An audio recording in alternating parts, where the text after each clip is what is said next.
Ne, tole zadnji ni najna bajta. Šla sva mečken na izlet, mečken ven iz Ubuda, da mečken presekava, zato ker vse je lušno tam, ampak včasih človek rabi en izlet. In zdaj sva šla mečken v gore, ko prava Slovenca, sva šla mečken v hribe. Šla sva v eno vasico, ki se reče Munduk, tako dost na severu Balija, ampak tako še vedno v notranjosti. Bila sva pa povabljena v tale resort, da ostaneva kak dan ali pa dva. Tamle je najna hiška, tule je najn vrtek. Ampak to pri tem resortu ni najboljš. Najboljš pri tem resortu, vam bom zdaj kar pokazal, je tole. Infinity pool z razgledom na Riževo polje, lepo vreme, katka se tamle nastavlja. To je to.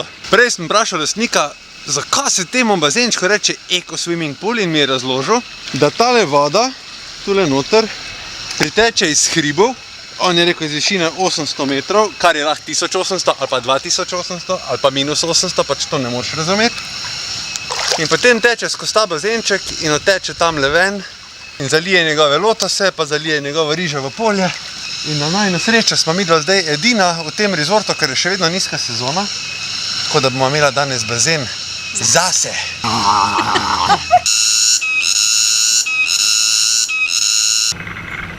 Je pa tale Munduk znan po 3 slapih, ki jih imajo tle naokoli. In kljub temu, da smo teh slapov videla že milijon in da čez slovenske slapove ga ni sploh v kakem peričniku po zimi ne govorimo, smo vseeno rekli, da gremo pogledati tole čudo. No, ampak zadnjič, ko smo šla pa na en slap tam v južnem delu Balija, se je zgodilo pa to, da se je en fant hotel fotkat, padel v slap, ga je seveda dol potlačil in so ga reševalci šele ven uspeli potegniti čez nekaj ur in nažalost je bilo že prepozno.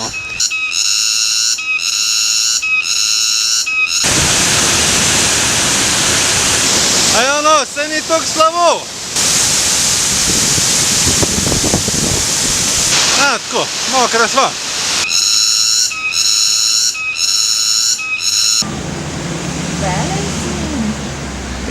Munduk je znan tudi po še eni stvari in to je kava mačk civetovk. Mačke civetovke se prehranjujejo samo po noči in jejo le najboljše kavne plodove, prebavijo, pokakajo, pač v njihovem prebavnem sistemu se zgodi en encimski proces in potem te kakce poberejo kmetje.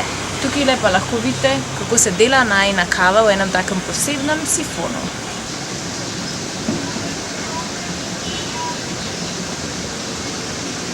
Čez 24 ur se začne njihovo praznovanje novega leta in šla sva pogledati tale tempelj, ki je sicer ful znan, ampak je bolana gužva.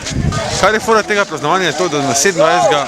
marca totalno zažurajo in na pogled postavijo take ogromne lutke, ki jim pravijo ogo, in potem naslednji dan, 28. marca, mora biti cel dan tih, nič jest, meditirati, ni elektrike, nič. Skratka, to je v bistvu zdaj zadnjih 24 ur žura, pa se začne pa tišina.